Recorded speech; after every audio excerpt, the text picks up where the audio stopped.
Hello दोस्तों। तो आज से हम शुरू करने जा रहे हैं राजनीति विज्ञान के 500 महत्वपूर्ण प्रश्नों की श्रृंखला।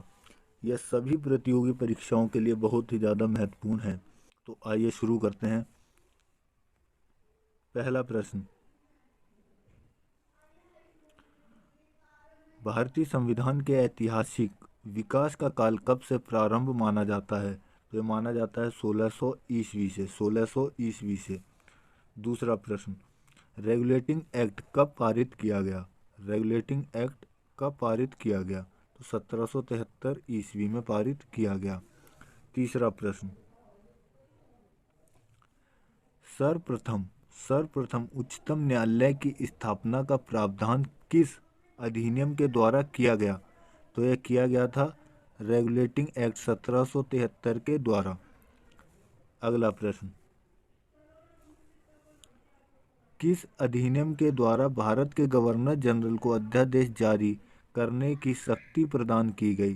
तो 1861 भारत परिषद अधिनियम के द्वारा। अगला प्रश्न, भारत के लिए सेक्रेटरी ऑफ स्टेट की नियुक्ति किस अधिनियम के अंतर्गत की गई थी? तो ये भारत सरकार अधिनियम 1858 के द्वारा। अगला प्रश्न, किस अधिनियम के तहत अप्रत्यक्ष निर्वाचन के सिद्धांत को मान्यता दी गई? भारत परिषद अधिनियम 1909 के द्वारा। भारत परिषद अधिनियम 1909 के द्वारा। दोहरे शासन की प्रांतों में पद्धति कब प्रारंभ की गई?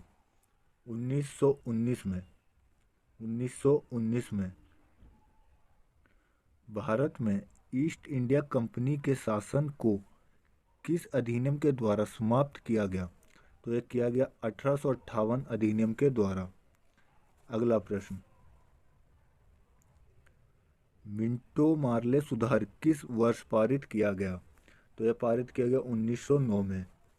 अगला प्रश्न, मिंटो मार्ले सुधार का क्या उद्देश्य था? मिंटो मार्ले सुधार का क्या उद्देश्य था? तो मिंटो मार्ले सुधार का उद्देश्य था पृथक निर्वाचन मंडल को लाना। अगला प्रश्न,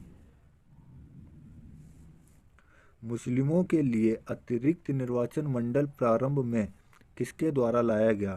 तो यह लाया गया भारत परिषद अधिनियम 1909 के द्वारा। 1909 के द्वारा। अगला प्रश्न, मॉन्टेग्यू चेम्सफोर्ड सुधार का क्या सार था? मॉन्टेग्यू चेम्सफोर्ड सुधार का जो सार था वह था प्रांतों में दोहरा शासन लाना। प्रांतों में दोहरा शासन लाना। अगला प्रश्न, भारत में संघीय व्यवस्था के लिए किस अधिनियम में पहली बार उल्लेख किया गया? तो यह किया गया था भारत सरकार अधिनियम 1935 में। अगला प्रश्न, किस अधिनियम के तहत प्रत्यक्ष निर्वाचन के सिद्धांत को मान्यता दी गई? भारत सरकार अधिनियम 1919 के द्वारा। अगला प्रश्न, सर्वप्रथम संविधान सभा के गठन का आश्वासन किस प्रस्ताव के द्वारा दिया गया था? तो यह अगस्त प्रस्ताव के द्वारा। अगला प्रश्न, भारत सरकार द्वारा अगस्त प्रस्ताव कब पारित किया गया था? तो यह किया गया था 1940 में। अगला प्रश्न, राजगोपालाचारी फॉर्मूला कब प्रस्तुत किया गया था? तो यह 10 जुलाई 1940 को प्रस्तुत किया गया था। अगला प्रश्न, कैबिनेट मिशन के 3 सदस्य कौन थे? तो पहले थे पैथिक लॉरेंस, दूसरे स्टैफर्ड क्रिप्स और तीसरे A.B. अलेक्जेंडर। अगला प्रश्न, B.R. अम्बेडकर और महात्मा गांधी के मध्य 1932 में हस्ताक्षरित पूना समझौते में किसके लिए प्रावधान किया गया? तो हरिजनों को अलग अलग निर्वाचन मंडल के लिए। हरिजनों के अलग निर्वाचन मंडल के लिए। अगला प्रश्न, भारत की आज़ादी के समय इंग्लैंड में किस पार्टी की सरकार थी? तो यह थी लेबर पार्टी की सरकार। अगला प्रश्न, भारतीयों को वर्ष 1947 में सर्वोच्च सत्ता सौंपने की योजना को किस नाम से जाना जाता है? तो यह जाना जाता है माउंटबेटन योजना के नाम से। किस नाम से? माउंटबेटन योजना के नाम से। अगला प्रश्न, कैबिनेट मिशन भारत कब आया? तो कैबिनेट मिशन 1946 में भारत आया था। अगला प्रश्न,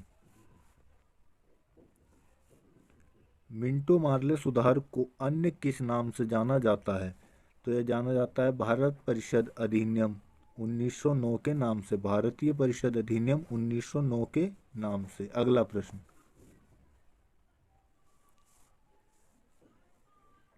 मॉन्टेग्यू चेम्सफोर्ड सुधार को किस अन्य नाम से जाना जाता है? तो यह भारत सरकार अधिनियम 1919 के नाम से जाना जाता है। अगला प्रश्न, माउंटबेटन योजना को किस अन्य नाम से जाना जाता है? तो यह जाना जाता है 3 जून योजना के नाम से। 3 जून योजना के नाम से। आज की ये श्रृंखला यहीं समाप्त होती है। आज हमने देख लिए 25 महत्वपूर्ण प्रश्न। अगर आपको हमारा ये वीडियो अच्छा लगा है तो कृपया हमारे चैनल को सब्सक्राइब करें, लाइक करें, कमेंट करें और नालंदा स्टडी पॉइंट को सब्सक्राइब करें। धन्यवाद।